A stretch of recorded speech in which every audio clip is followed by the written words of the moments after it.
E aí galera, tudo bem? Meu nome é Rodrigo, eu fazia aqui a prova de Química Geral de 2013.2 da PUC-Rio.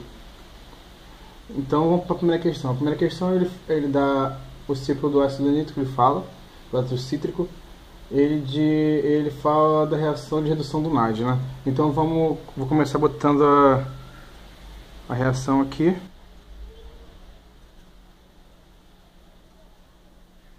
Então é o malato mais o NAD oxidado, que gera o oxiacetato mais o NAD reduzido. Ele também dá aqui na questão do ΔG padrão a 310 Kelvin. E também dá o ΔH padrão. Então a letra A ele pede: calcule o valor da constante de equilíbrio Kc na reação a 310 Kelvin, né?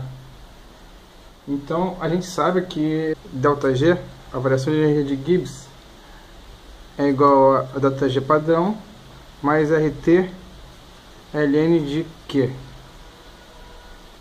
Só que você sabe que quando esse Q é igual a K, está no equilíbrio, né? E quando está no equilíbrio, a gente sabe que o ΔG, a energia livre de Gibbs, é igual a zero. Então daqui a gente tira que o ΔG é igual a menos RT ln de K. E aí a gente vai isolar o ln de K aqui, vai ficar ΔG menos ΔG sobre RT. E jogando exponencial a gente consegue o valor de K, que vai ser a exponencial de ΔG menos ΔG sobre RT. A gente substituindo os valores que ele dá. Ele deu o ΔG, você sabe o T, que é 310 Kelvin, e sabe a constante dos gases. Você joga na calculadora esses valores e a gente acha um K. Um K é exatamente o que ele achou, que vai achar 1,82 vezes 10 a menos 4. Mas galera, preste atenção nos algarismos significativos, que desconta pontos se você não prestar atenção. Aí você tem que dar uma olhada lá nas regras de operações com algarismos significativos, para não perder pontos de bobeira. Aí na letra B ele pergunta: calcule o valor de K quando a temperatura do organismo alterado com aumento de 5 Kelvin. Então essa seria a letra A. Para a letra B, vamos para a letra B. Então galera, na capa da prova também tem a equação de Van Hoff, que é a que o N de K2 sobre K1 é igual a ΔH zero sobre 1 sobre T1 menos 1 sobre T2.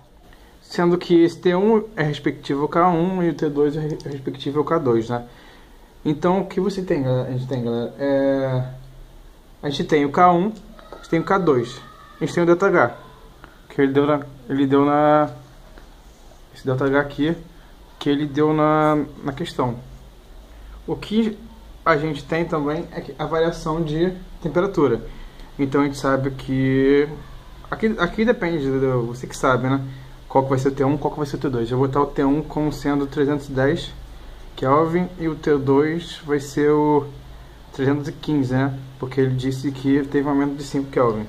Então agora é só operação matemática, galera. Isso aqui vai dar de K1, K2 sobre 1 vezes 2 vezes menos 4. Aqui é igual a ΔH zero, que vai ser 2.000, não, 20.000, porque 2 kg por mol. Então aqui vai jogar a quantidade de gases que embaixo é para Então vai ser assim. Vai ser 1 sobre 310 menos 1 sobre 315. Então galera, agora é só matemática. A gente vai jogar tudo na calculadora. Eu vou fazer rapidinho aqui a conta, só para confirmar. Então galera, já fiz a conta aqui. Como vocês podem ver, deu 2.058 vezes 10 menos 4. Isso a gente vai arredondar. K2 é igual a 2,06, né? Vezes 10 a menos 4, sendo que o meio é nosso duvidoso. E passando para os algarismos significativos, a gente vai ficar com 2,1 vezes 10 a menos 4, o K. Aí na letra C ele fala que, na medida em que o oxaloacetato é formado, ele é consumido rapidamente na célula pela ação da enzima citrato-sintase. Em um instante do processo, a concentração de cada um dos reagentes é essa aqui daí. Nessas condições, calcule o valor de ΔG, energia livre de Gibbs, e explique, baseado no quociente racional, o que determinou a espontaneidade ou não da reação. Então, galera, vou passar para a letra C aqui. Aqui ele deu as concentrações dos reagentes, né? Então, com a concentração dos reagentes, a gente calcula o Q, que vai ser igual ao K, né? Mas na verdade eu vou usar as concentrações que ele deu. Então vai ser o produto das concentrações dos produtos. Vou botar o quadrado aqui, né? Porque ele fala que a concentração dos reagentes é aquela. Então os dois reagentes estão com aquela concentração. E nisso a gente acha o quanto vale o Q para esse momento, né? Para essas concentrações que ele dá. Que vai dar 1,30 vezes 10 a menos 6. Aí com isso, a gente sabe de novo, galera, aquela mesma equação que eu usei na letra A, então, galera, a gente sabe essa energia de Gibbs para o padrão, a gente sabe quanto vale o Q, o T, ele também fala, a constante real dos gases a gente sabe, o que a gente quer é só o ΔG, galera. Então, a gente vai chegar no ΔG. Eu vou fazer rapidinho essa conta aqui e já mostro pra vocês. Então, galera, eu fiz a conta aqui e deu menos 12,73. Então, galera, aí ele pergunta sobre a espontaneidade da reação, né? E agora a gente vai ver que o que determinou ou não é exatamente a energia livre de Gibbs, né? Quando a energia livre de Gibbs ela é negativa, ela favorece a reação direta, né? Então, como a gente considerou aqui os produtos e reagentes, no que nesse cálculo do que a gente vai se basear nesses produtos, nesses reagentes. Então, galera, vamos para o número 2 aqui. O número 2 ele deu a reação entre dióxido de nitrogênio e monóxido de carbono. E também ele deu os gráficos da velocidade da reação em função da concentração de cada reagente, né? Primeiro ele deu em função do CO2, não, do CO. Depois ele deu em função do NO2 e em função do NO2 quadrado. E na letra A ele pergunta, escreva aí da velocidade da reação incluindo o valor da constante de velocidade. Então, galera, é só a gente observar os gráficos e ver o que acontece com a velocidade quando a gente muda a concentração de cada reagente. A gente vê que quando a gente muda a concentração de CO2, o gráfico, a velocidade é constante. Então, o CO2 ele não tem influência na velocidade da reação. Então, a ordem dele em relação ao CO2 é zero, de ordem zero. Já quando a gente observa o NO2, ele dá como se fosse uma parábola. E quando a gente considera o NO2 quadrado, dá uma reta. Então a gente conclui a partir disso que a ordem para o NO2 é de ordem 2. A velocidade da reação em relação ao NO2 é de ordem 2. Então a gente sabe que a lei da velocidade vai ser velocidade é igual a K vezes NO2 quadrado, né? Mas isso a gente já tem ali no gráfico da velocidade em relação ao NO2 quadrado, ele já dá a equação da reta desse gráfico. Então, por comparação, galera, a gente sabe que aqui vai ser Y, o NO2 aqui vai ser o X, e a gente sabe que o K vai ser o 5. Então, quando a gente vai fazer a lei da velocidade, a gente vai botar esse K, né? Que vai ser 5 NO2 quadrado. Então, essa aqui é a lei da velocidade. Agora, outra vez ele pergunta, ele pede, calcule a concentração de NO2 após 10 minutos de reação, quando se tem inicialmente 20 atm de NO2 e excesso de CO2 a 30 graus Celsius. Então, galera, a grande sacada aqui está nesse 20 atm que ele dá. A gente sabe que tem a equação de estado dos gases reais, sendo que N sobre V, o que é isso? concentração. Número de mols sobre o volume. E com isso a gente sabe o valor das coisas que estão do outro lado. A gente sabe quanto vale o P, quanto vale o R, quanto vale o T. O P é 20 atm, o T é 300, mais 273, e o R é 814. Aí a gente sabe uma relação que tem entre as concentrações dos reagentes. Tem essa fórmula aqui, que relaciona exatamente isso. A concentração dos reagentes, aqui é a concentração inicial, aqui seria a concentração no tempo t, comparando, utilizando a constante de equilíbrio. Então vamos ver como é que vai ficar isso aqui. Vai ficar 1 sobre A0, que é o que a gente quer, vai ficar 1 sobre o resultado dessa concentração aqui, que eu vou calcular agora. Ah, galera, eu errei aqui. Aqui essa constante de real dos gases dá para Joule por mol Kelvin. A certo seria usar a que está em ATM, né? Que é 0,821. Deu 0,425. Aqui vai ser 0,425 mais 5 vezes 10, que ele diz que é o tempo de 10 minutos, que ele quer saber quanto está o reagente. E com isso a gente calcula o A. A concentração reagente de A, que seria a concentração que ele quer de NO2, e é o que ele pede na letra B. Ah, importante, essa fórmula aqui só serve para quando a gente está falando de lei de velocidade de ordem 2. Se fosse de ordem 1, você não poderia usar essa fórmula aqui não. Teria que usar outra que ele dá também na capa da prova. Na letra C, ele fala: calcule a quantidade de CO2 em mol que pode ser gerada após 10 minutos de reação em condições de item B, considerando que o reator tem 2 litros.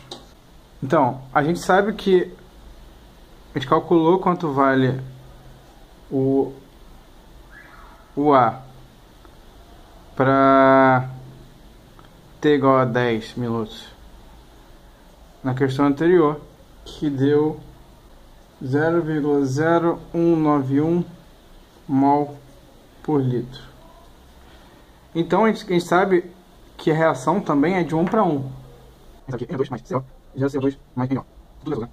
A gente sabe que essa relação aqui é de 1 para 1. E o que ele pede é exatamente a quantidade de CO2 produzida. Para descobrir quanto de CO2 foi produzido, a gente sabe que é o mesmo que foi reagido de NO2. Então a gente sabe que o que foi reagido de NO2 é igual ao que estava no início, né, que a gente calculou aqui na anterior, vai ser esse valor aqui, né, que a gente calculou a partir dessa concentração aqui. Então vai ser 0,425 menos o que a gente achou de concentração que estava em 10 minutos. Essa conta deu 0,406, mas como ele falou que o reator é de 2 litros e ele quer a quantidade de CO2, então a gente vai calcular N sobre V é igual a isso aqui, que é a concentração. E a gente sabe que o V, a gente sabe que esse V é 2,00 litros. 0,819 mol de CO2 no reator. Desculpa se estiver ficando sem foco às vezes, que a minha mão entra na frente assim, aí ele desfoca. Mas eu vou tirar a mão às vezes para poder olhar o que eu estou escrevendo. Aí na letra D, o que ele pede? Ele pede calcule o tempo necessário para que 50% de NO2 seja consumido nas condições do item B. A gente sabe que ele quer saber o tempo para 50% ser consumido. Então a gente sabe que o A vai ser igual a zero, uma concentração de A, né? Vai ser igual a 0 sobre 2, certo? Porque o A vai ser metade do A2. Para o tempo t igual a 10 minutos. Então a gente pode usar a mesma equação lá a mesma equação. Então a gente pode usar a mesma equação que a gente usou naquela hora. 1 sobre A igual a 1 sobre A0. Certo? Mas a gente sabe aqui o A é igual a 0 sobre 2. Então aqui vai ficar 2 sobre A 0 é igual a 1 sobre. Então a gente pode tentar isolar o t, né? Então o t vai ser 2 sobre A0 menos 1 sobre A0, isso sobre K. Então a gente pode, daqui a gente descobre quanto vale o t. Se a gente sabe o valor de A0 e sabe o valor de K, eu vou fazer a conta rapidinho aqui, só para conferir. Aqui a gente pode ver que é o 471, né? Arredondando. E na letra E ele pergunta: explique o que ocorre com a velocidade desta reação quando a concentração de CO2 aumenta. Respondendo a letra A, a gente viu que a variação de CO não influencia nada na velocidade, pelo gráfico lá que ele deu na questão. Então a resposta não acontece nada. Na verdade ele dá aqui uma reação, um gráfico da isonitrila transformando em nitrila. Aí ele pergunta, ele dá uma tabela com as temperaturas e os Ks, prestando atenção que esses Ks estão a segundo a menos 1. Na questão anterior eles estavam a minuto, e se você confundir na hora você pode errar. Aí na letra A ele pergunta: calcule o valor de energia de ativação EA para esta reação. Aqui a gente tem uma fórmula que relaciona dois Ks diferentes a T's diferentes e relaciona o ΔE. É parecido com aquela equação, aquela fórmula que a gente usou na número 1, eu acho, que também está na capa da prova. Que é N de K é igual a energia de ativação sobre R. 1 menos 1 menos 1 menos 2. E daqui a gente pode comparar, a gente pode pegar dois valores aleatórios da tabela, 2 Ks, né? Ele deu 4, né? A gente pode pegar 2 quaisquer e fazer essa relação. Prestando atenção que o T1 tem que ser sempre relacionado ao K1 e o T2 tem que estar sempre relacionado ao K2. Então eu vou fazer uma conta aqui, vou pegar o segundo e o terceiro só para conferir e ver se vai dar a energia de ativação que ele pede. Então eu fiz aqui o cálculo, bateu com o que estava no meu gabarito, e você pode usar qualquer valor da tabela. Lembrando que os valores da tabela estão em graus Celsius, você tem que usar, nesse caso, em Kelvin. Então, você vai ter que somar 273,15 em cada temperatura quando você for usar, né? Na letra B, ele pede: calcule a temperatura na qual o tempo de meia da reação é 0,20 horas. Então, nesse caso, a gente tem que converter esse 0,20 para segundos, né? Pensar que em uma hora tem 60 minutos. Então, 0,20, quanto a gente vai ter? 12 minutos. E em 12 minutos a gente tem 720 segundos. Então, a gente pode usar aquela relação da velocidade das concentrações quando a lei da velocidade é de primeiro grau, de primeira ordem. Que vai ser Ln de A igual a Ln de A0 menos KT. Sendo que você sabe que o A0 é igual a 2 vezes o A, né? Porque é um tempo de meia que ele pede. Então, nesse tempo, o A é metade do A0. Então, nisso a gente pode substituir o A0 aqui e ajeitar a equação aqui para ficar Ln de A menos Ln de A0 menos Ln de A. Sendo que esse Ln daqui é igual a Ln de 2A. E nisso a gente sabe que o KT, pelas propriedades do Ln, vai ficar 2A sobre A. Esses A's vão cortar e no final vai ficar só Ln de 2. Sendo que esse T é o 720 segundos que a gente achou ali em cima. Então a gente faz esse cálculo e a gente acha quanto vale K. Com esse K, a gente faz a mesma relação que a gente fez na letra A para poder achar quanto vale o tempo. Então, não, a temperatura. A gente sabe esse K, a gente relaciona ele com outro K, com outra temperatura conhecida. A gente vai achar quanto vale a temperatura do tempo de meia. Eu vou só fazer rapidinho aqui, só para conferir. Então, eu já fiz aqui o cálculo e deu esse K aqui. Então, como eu disse, com esse K a gente joga esse K ou K1 ou em K1 ou K2, que é pegando o outro K da tabela e relacionando com o T desse K da tabela. Então, a única incógnita vai ser o T que você quer. Já que você sabe, você na letra A você calculou a energia de ativação e você sabe quanto vale a constante. Aí na letra C que ele pergunta, explique o possível efeito da adição de um catalisador sobre a variação de entropia e no valor da energia de ativação. Então isso aí é teórico, você tem que saber que o catalisador só influencia na energia de ativação. Por exemplo, se a energia de ativação for essa aqui,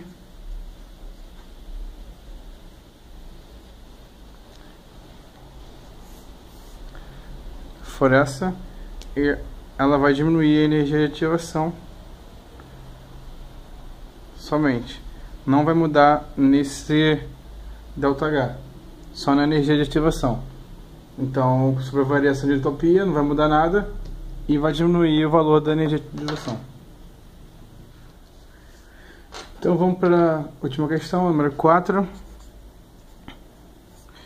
Então, nesse número 4 ele dá uma reação da eletroquímica de uma pilha, né? Eu vou desenhar a pilha aqui rapidinho e quando terminar eu já volto. Então, mais ou menos isso aqui. E também ele dá as reações e os potenciais de cada um, né? E 2 sólido mais 2 elétrons dando 2I menos aquoso. E o potencial de reação é 0,500 volts. E essa reação. E o potencial de redução é esse aqui. Então, como ele dá os potenciais de redução de cada um, a gente pode ver quem tem o potencial de redução maior é aquele que vai reduzir. Então, nesse caso, é o iodo que vai reduzir. Então, ele vai seguir exatamente essa equação aqui. A que vai inverter vai ser a outra, porque ele vai oxidar. Então eu vou botar aqui embaixo ela invertida. Porque inversão. E potencial que vai ser volts. Então a gente pode fazer a equação global aqui da reação, que vai ser a soma desses dois. Então vai ser I2 sólido mais Cu sólido, que vai dar Cu mais aquoso mais 2I aquoso. E qual vai ser o potencial dessa reação? Vai ser a soma dos potenciais também, que vai dar 0,015. Aí ele dá uma condição inicial aqui, ele dá as concentrações de cada um e pede para você falar da espontaneidade e calcular o ΔE. O ΔE da reação da pilha, né? Então, como a gente fez, igualzinho a gente fez lá no livro de Gibbs, tem uma relação de variação de potencial, que é o ΔE, que a gente quer achar, é igual ao ΔE padrão menos RT sobre NF ln de Q. Sendo que esse Q é o mesmo que a gente calculou lá no número 1, é igual. A gente tem essa reação e a gente vai fazer o Q que vai ser a multiplicação dos produtos sobre a multiplicação dos reagentes. O N é o número de elétrons envolvidos. Aqui, a gente tem que balancear essa equação. A gente pode reparar que aqui tem 2 elétrons e aqui tem 2. Então a gente vai ter que balancear essa equação aqui, né? Certo? Então, qual é o número de elétrons envolvidos? Qual é a transferência de elétrons? Vai ser 2. Então esse N vai ser 2. E F é a constante de Faraday. E o delta é zero, delta é zero da equação, da equação global. Então a gente tem tudo. A gente tem o delta é zero, tem o R, tem o T, e a gente calculou o delta E. Eu vou calcular o delta E aqui rapidinho, só vou substituir os valores e quando terminar eu volto. Então, eu vou... Só deixei aqui só para vocês verem como calcula. Aqui vai ser o 0.015, né? Que a gente achou aqui em cima que é o delta padrão. Aqui é o R, aqui é o T, que é um vezes. E aqui é a constante de Faraday. E o ln de Q que eu calculei rapidinho na calculadora deu isso aqui, que é daquele mesmo jeito que a gente calculou na número 1, igual a constante de equilíbrio normal. Lembrando que, como aqui tem os quocientes, a gente vai ter que levar ao quadrado. E também, como esses aqui são sólidos, eles vão entrar como 1, a atividade deles é igual a 1. Então, na realidade, a nossa constante de equilíbrio só vai ter isso vezes isso, sendo que isso aqui vai ser o quadrado. E eu vou calcular rapidinho aqui o delta E. Então eu achei esse delta E aqui,